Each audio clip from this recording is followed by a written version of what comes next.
Sainteté un jour, sainteté pour toujours. Hier, frères et sœurs, Jésus nous disait, aimez-vous les uns les autres comme je vous ai aimés. Et aujourd'hui, il ajoute, celui qui garde mes commandements, c'est celui-là qui m'aime. Autrement dit, aimer Jésus, ce n'est pas chanter Seigneur, Seigneur, mais c'est aimer comme lui, c'est vivre comme lui, c'est pardonner comme lui, c'est se donner comme lui.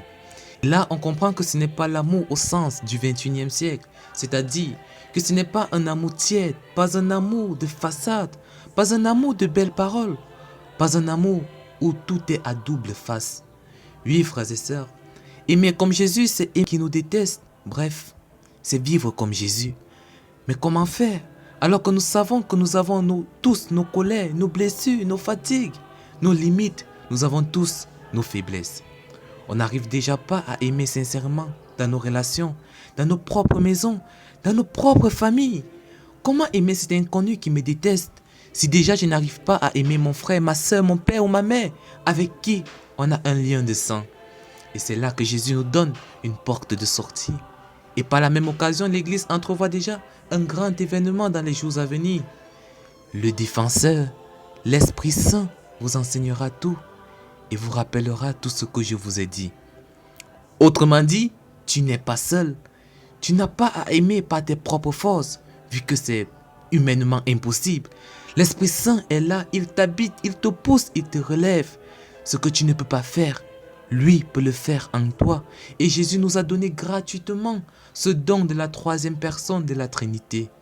Alors, la vraie question n'est pas, est-ce que j'arrive à aimer tout le monde comme Jésus?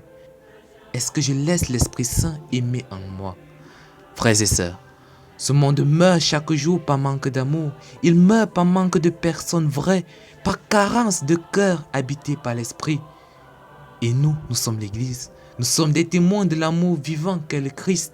Nous sommes témoins du fait que sur cette terre, il existe encore des personnes qui aiment pour de vrai. Alors sachons-le très bien.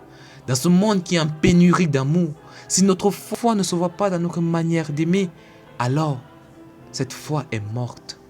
Si nos messes ne nous changent pas, alors elles deviennent des simples rituels vides. Si notre religion ne devient pas compassion, pardon, miséricorde, alors ce n'est plus la foi en Jésus.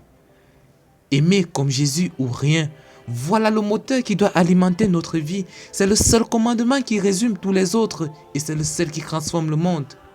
Aimer comme Jésus. Le chrétien doit se différencier du monde par l'expression de son amour. Jésus disait encore hier dans l'évangile, je vais paraphraser,